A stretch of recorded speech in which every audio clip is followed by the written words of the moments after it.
Bonjour chers abonnés de l'Alliance TV, j'espère que vous allez bien. Donc ça va faire presque une semaine que nous n'avons pas fait le direct comme ça, avec quelques infos que nous avons de la RDC, la République démocratique du Congo, comme nous l'avons toujours dit.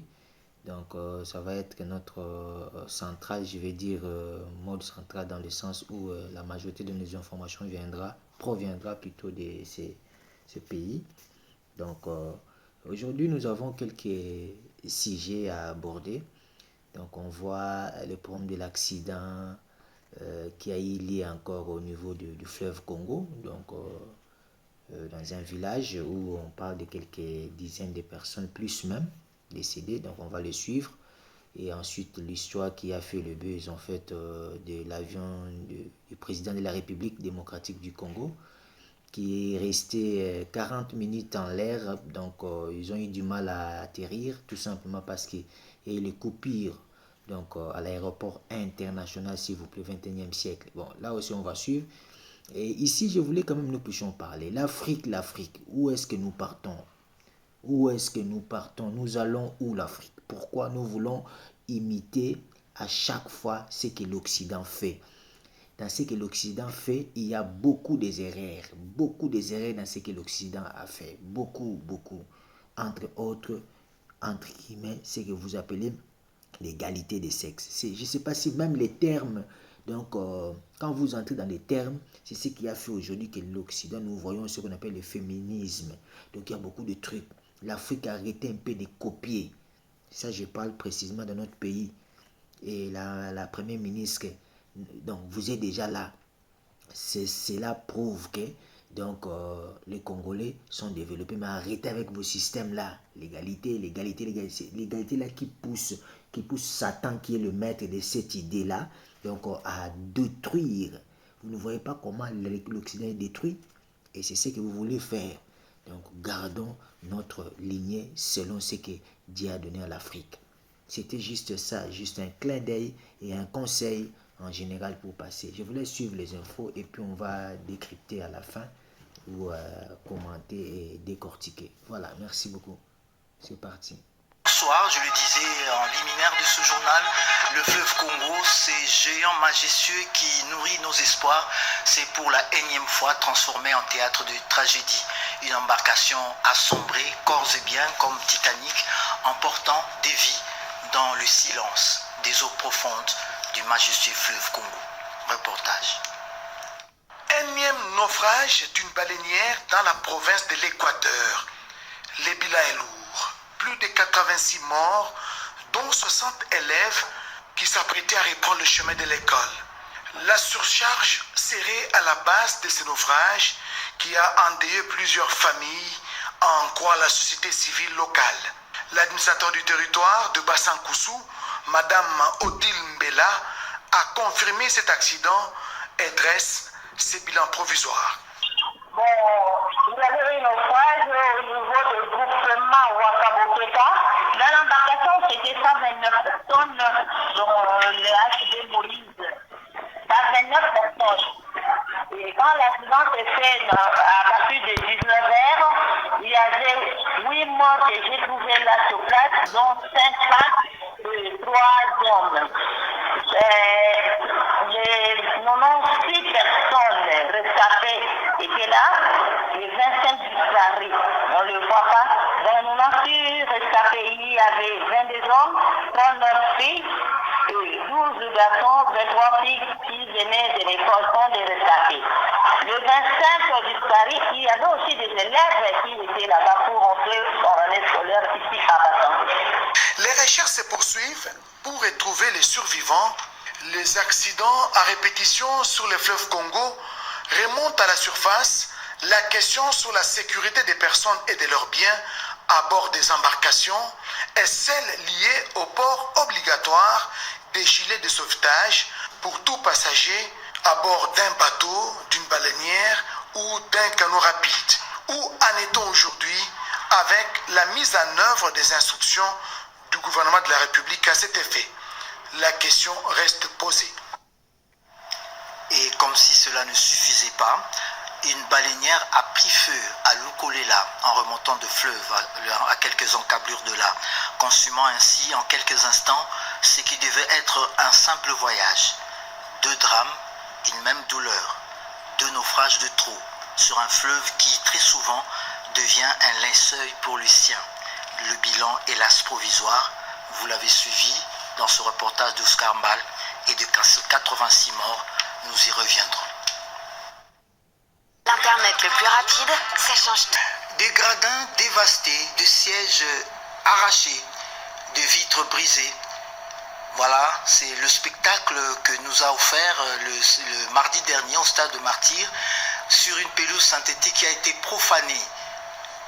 Face donc à cette situation, le stade de Martyrs a été transformé en un champ de ruines après le match justement qui a opposé les Léopards de la RDC aux Lions de la Teranga du Sénégal à la faveur des éliminatoires de la Coupe du Monde de football 2026. Face à cette dérive, une réunion d'urgence de services compétents s'est tenue pour établir les différentes responsabilités. Casse au stade de Martyrs de la Pentecôte, la première décision tombe suite aux violences survenues après la rencontre de football entre les Léopards de la République démocratique du Congo et les Lions de la Teranga du Sénégal. Le ministre des Sports et Loisirs, Didier Boudimbuntu Bouanga, a réuni les parties prenantes du match au stade de Martyrs de la Pentecôte pour une évaluation.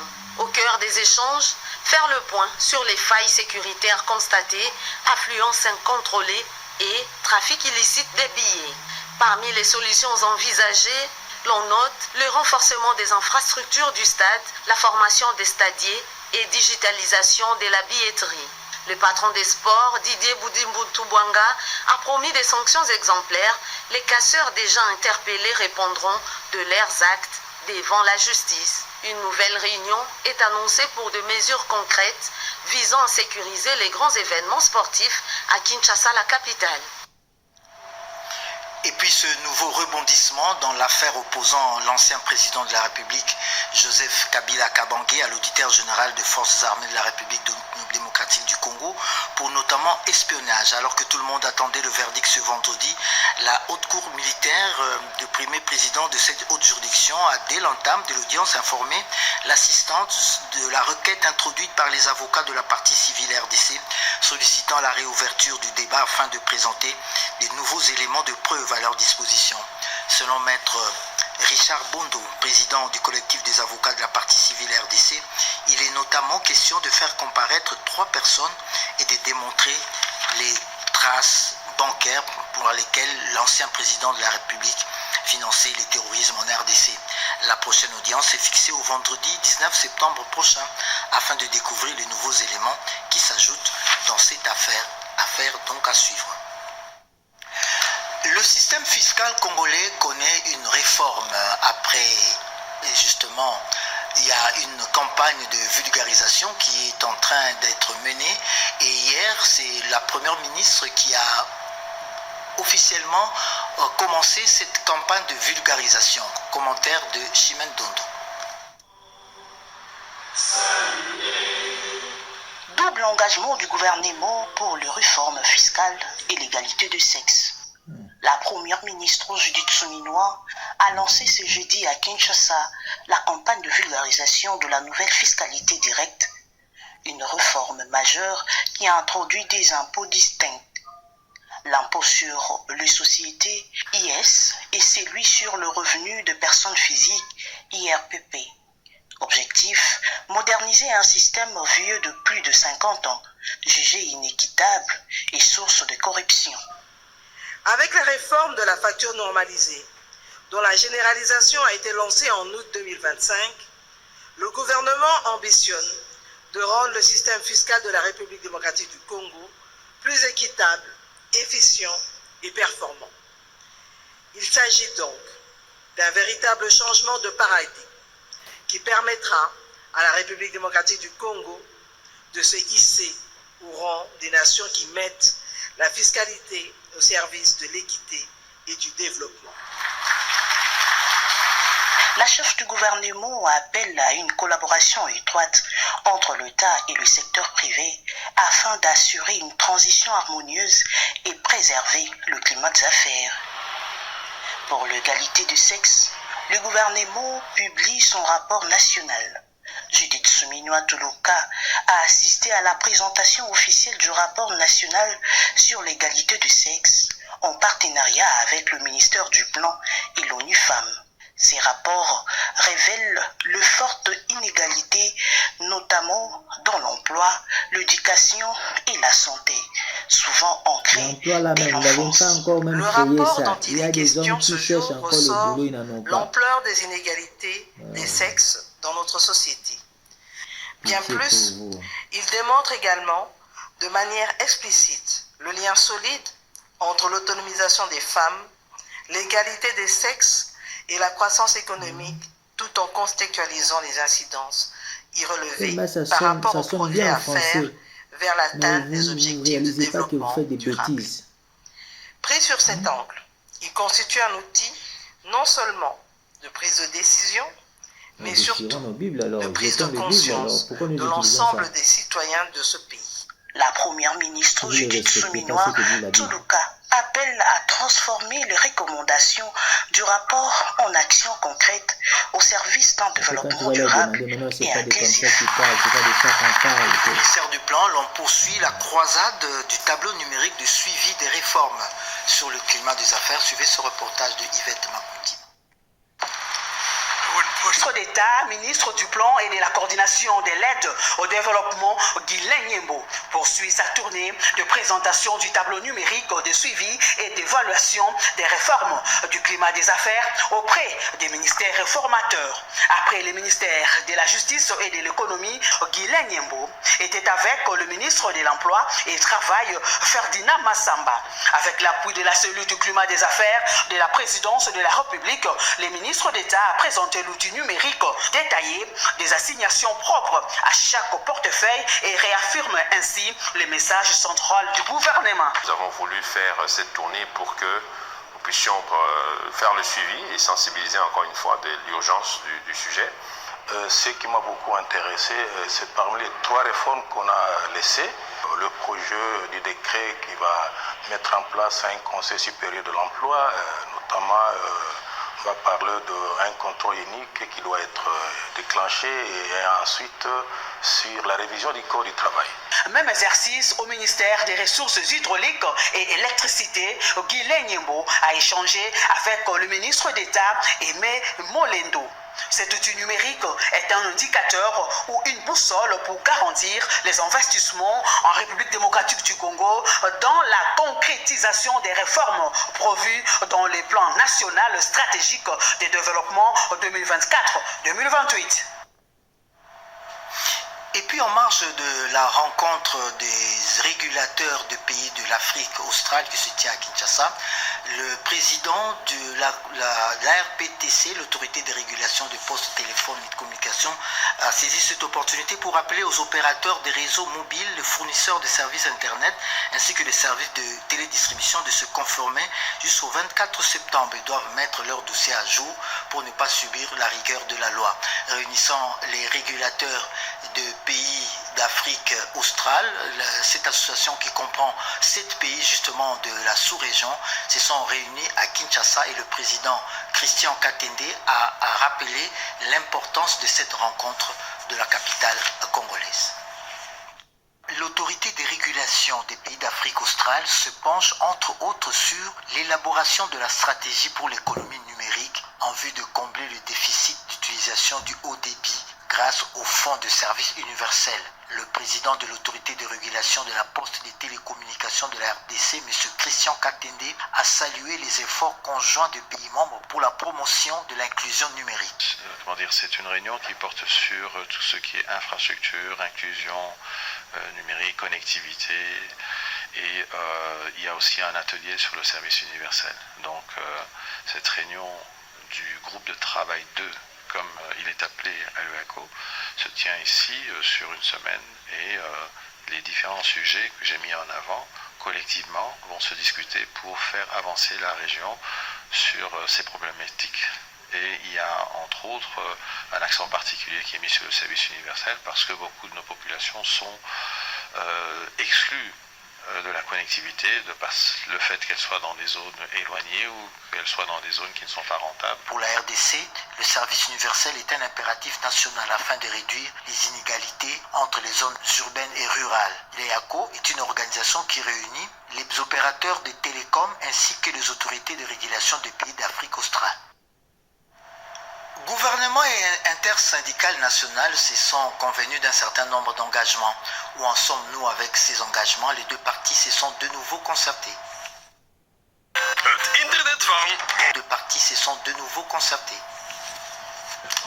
Dans le cadre de l'application des engagements pris par le gouvernement, le vice-premier ministre, ministre en charge de la fonction publique, Jean-Pierre Liaou, a présidé le mercredi 10 septembre 2025 une réunion de travail avec le banc syndical de l'intersyndicale nationale de l'administration publique INAP en sigle. À cette occasion, le vice-premier ministre a écouté avec attention les préoccupations exprimées par les représentants syndicaux, tout en réaffirmant la ferme volonté du gouvernement de respecter l'ensemble des engagements pris dans le cadre du dialogue social. Nous avons été avec le gouvernement en 2024 en commission paritaire à Bibois. Nous avons pris des engagements qui n'ont pas commencé l'exécution. Toutes ces questions-là nous ont obligés de venir voir poser les problèmes à son Excellence, Monsieur le Vice-Premier ministre. Nous l'avons rencontré, il nous a promis de prendre contact avec ses collègues et d'en parler aussi à Madame la Première ministre pour qu'une réponse nous soit donnée. Et il nous a promis que nous allons nous retrouver la semaine prochaine pour qu'il nous donne des réponses à toutes ces questions. Sous le leadership du président de la République, Félix Antoine Tshisekedi Tshilombo, le gouvernement a fait du dialogue social un véritable mode de gestion en vue de trouver des solutions durables aux défis de l'administration publique. Les différentes structures relevant du ministère de l'entrepreneuriat, développement de petites et moyennes entreprises entendent relever le défi d'une administration forte. C'est le credo de Justin Kalumba, le ministre de tutelle. Reportage de David Moubenga. Une semaine très chargée pour le ministre de l'Entrepreneuriat et Développement des petites et moyennes entreprises, Justin Kalumba Mwanangongo. Il a réuni successivement l'administration centrale de son ministère et les différentes structures sous tutelle, notamment ANADEC, le projet Transforme, FOGEC et l'autorité de régulation de la sous-traitance dans le secteur privé, ARSP. Objectif: faire l'état des lieux sous l'existant afin d'optimiser chaque structure ainsi que l'écosystème entrepreneurial en République démocratique du Congo, le tout sous le fond de mise en œuvre et de l'institutionnalisation du concours national de plan d'affaires CONAPA. Si vous n'arrivez pas à construire votre propre écosystème dans votre entreprise, vous allez construire l'écosystème de quelqu'un. Donc il faut vraiment, ce que j'appelle, il faut s'appliquer. Ce n'est pas vraiment, et ça veut dire quelque chose qui va pas. Donc, moi, je tiens à ce que l'appel la collaboration sincère réelle. On ne peut pas réussir en étant divisé comme vous voulez. Message bien reçu, la démarche vise à relever les défis et créer des millionnaires en République démocratique du Congo par l'entrepreneuriat, comme le recommande le président de la République, Félix Tshisekedi. Les personnes vulnérables et autres démunies n'ont pas été oubliées en cette période de la rentrée scolaire. La fondation Calix Aziza Mounana est allée à leur chevet. La grande salle du bâtiment du 30 juin et même les halls rejettent du monde et la salle est en ébullition. Vêtue en tenue officielle, l'ambassadrice universelle de la paix visionnaire et présidente de la fondation Calix de Mounana est accueillie par les vulnérables. L'estrade est bien remplie des évêques, pasteurs et prêtres. Mais dans cette salle archi-comble, ce sont les orphelins de guerre, les enfants des déplacés, ceux à rupture familiale, les non-accompagnés ainsi que les veuves. Le chef de l'État a donné la gratuité de l'enseignement. Nathalie Aziza Mounana remet les kits scolaires Pour animer l'action du champion de la masculinité positive, Félix Antoine Tshisekedi Tshilombo, Nathalie Aziza Mounana a martelé la recherche de la paix et le renforcement du tissu social pour redonner le sourire et l'espoir à ses enfants, ainsi que tous ces vulnérables. À travers la distribution des kits scolaires aux enfants orphelins de guerre et aux enfants déplacés de guerre, la Fondation Kaliz Mounana contribue au maintien de la paix et à l'épanouissement de ces enfants victimes de la guerre. Ces kits scolaires sont les symboles de notre engagement à leur côté pour leur donner la chance de se développer comme tous les autres enfants. Plus un événement à haute portée sociale qu'une simple distribution, l'honorable Simon, ambassadeur universel de la paix, Mathias Lumbo, chef du corps des ambassadeurs du travail, Emmanuel Tamboué de la jeunesse katangaise, l'intersyndicale du Grand Katanga, ainsi que plus autres orateurs, et les révérends Jean Bosco Kankou, ambassadeur humanitaire, se sont succédés au perchoir pour prise de parole. Ils ont tous salué le sacrifice et l'intérêt qu'attache l'ambassadrice universelle de la paix, Nathalie Aziza Mounana, les kits scolaires, l'épargne et plusieurs autres biens de valeur, vivres et non-vivres remis par l'ambassadrice universelle de la paix, visionnaire et présidente de la fondation Calixte Mounana, c'est plus une donatrice qu'une mère. Je remercie beaucoup la fondation Calixte Mounana pour tout ce qu'elle fait pour nous pour la rentrée scolaire 2027-2026. Het snelste internet. 2026. Acrostiche, l'œuf sont des cadeaux remis à celui qui a compris la vision du chef de l'État, Félix Antoine Tshisekedi Tshilombo. Nathalie Aziza Mounana anime la vision de Tshisekedi dans la recherche de la paix et le relèvement des vulnérables. La pharmacovigilance est l'ensemble des activités visant à détecter et prévenir les effets indésirables de médicaments. Mais comment l'intégrer dans le programme de santé publique? La question a préoccupé les spécialistes du secteur pharmaceutique. Pendant 3 jours, les experts des différents programmes de santé publique qui utilisent les médicaments spécialisés ont réfléchi sur l'importance d'implémenter la pharmacovigilance dans leurs politiques respectives, ce afin d'épargner le plus de vies qui sont fauchées souvent par ignorance à cause des méfaits ou des effets indésirables des produits pharmaceutiques consommés par les populations congolaises. La République démocratique du Congo est classée actuellement dans les top 10 africains en termes de nombre de notifications d'effets indésirables. Cependant, nous devons reconnaître que les résultats ne sont pas encore à la hauteur de nos attentes. Les ressources humaines formées en pharmacovigilance restent encore insuffisantes, les capacités de détection des signaux restent limitées, la coordination interinstitutionnelle demeure perfectible et le financement national est encore faible, exposant ainsi le système à une dépendance extérieure. Le directeur pays SLL, le professeur Cindy Pierre, parle des statistiques inquiétantes dans le monde. Les médicaments tuent beaucoup et malheureusement on ne le sait pas parce que quelqu'un qui a pris un médicament qui présente des effets indésirables, il vient avec des vomissements, des convulsions ou bien des problèmes de cœur et on pense qu'il a d'autres maladies alors que c'est un médicament qu'il a pris avant, qui a été mal prescrit, qui lui donne ces effets indésirables. La pharmacovigilance constitue un pilier essentiel de la santé publique permettant le suivi continu de la sécurité et de l'efficacité des médicaments. Et puis l'affaire de l'avion présidentiel qui a pris quelques minutes de retard peu avant son atterrissage le lundi dernier à l'aéroport international de Ndjili. La RVA, la régie des voies aériennes, réagit par l'entremise de son président du conseil d'administration, M. Kinké Moulumba. Les sérieuses perturbations constatées jeudi à l'aéroport international d'Ndjili lors de l'atterrissage de l'avion présidentiel ont conduit ce vendredi 12 septembre une mission d'enquête pour déterminer les responsabilités et de faire rapport au conseil d'administration. Le président du conseil d'administration, le professeur Trifon Kinké Moulumba, qui a interrompu ses vacances parlementaires, s'est vite rendu dans les installations aéroportuaires pour voir avec la mission d'enquête des administrateurs ce qui n'a pas marché. Ensemble, ils ont visité les groupes électrogènes, les ondulaires, le matériel de balisage, la tour de contrôle. Tout a été visité, en plus de la réunion d'échange avec les cadres de commandement de l'aéroport international d'Ndjili. Et les informations qu'on a sont encore à vérifier. Nous avons été voir le groupe électrogène qui n'avait pas marché ces jours-là. On a été voir côté tour ce qui n'a pas marché. On vient de voir les systèmes de balisage manuel qui a pu fonctionner ces jours-là. Les onduleurs, et je peux vous assurer que oui, il y a eu un incident majeur. Eh bien, la RVA doit s'immobiliser, renforcer ses moyens.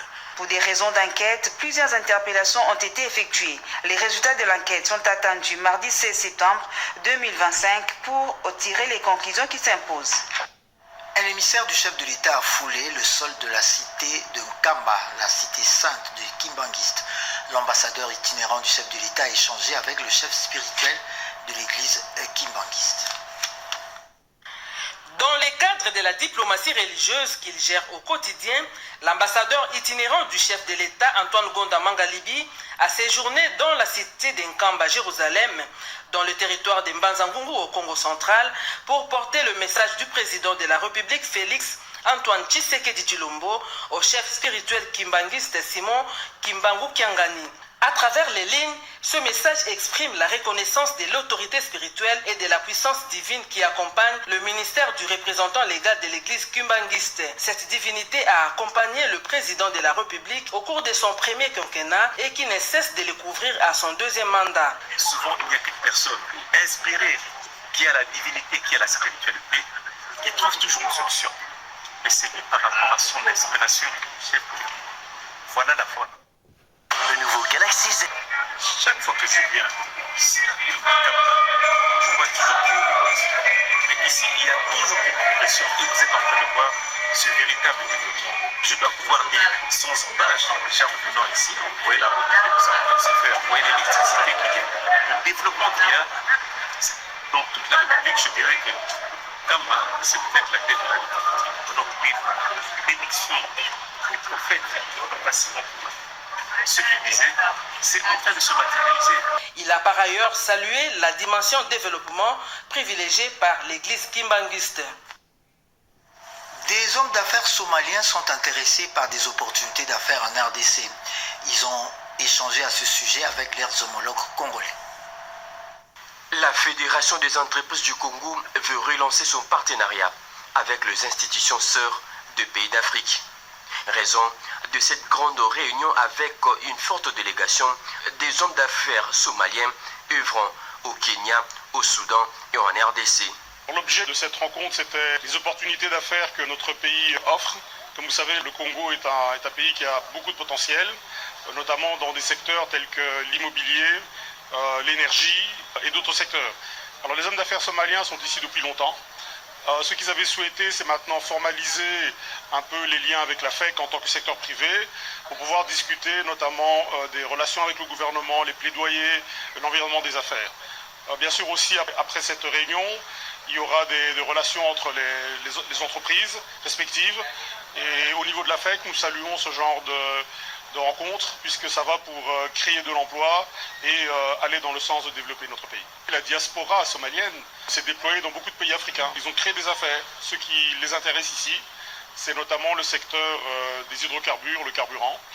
Le secteur de l'énergie les intéresse, le secteur de l'immobilier. Ils sont déjà actifs dans ces secteurs-là. Donc je dirais que c'est cette diaspora somalienne très active dans d'autres pays qui maintenant veut s'installer aussi au Congo. Cette délégation a été conduite par l'ambassadeur somalien en poste au Kenya. Le bureau du Sénat invite les honorables sénateurs à prendre part à la séance plénière du lundi 15 septembre à 11h dans la salle de conférence internationale du Palais du Peuple. L'ordre du jour, c'est l'ouverture solennelle de la session ordinaire de septembre 2025. Le bureau de l'Assemblée nationale, lui, a reçu les députés nationaux à l'issue de cette réunion. Ces derniers se disent satisfaits de cette rencontre avec le bureau de l'Assemblée nationale.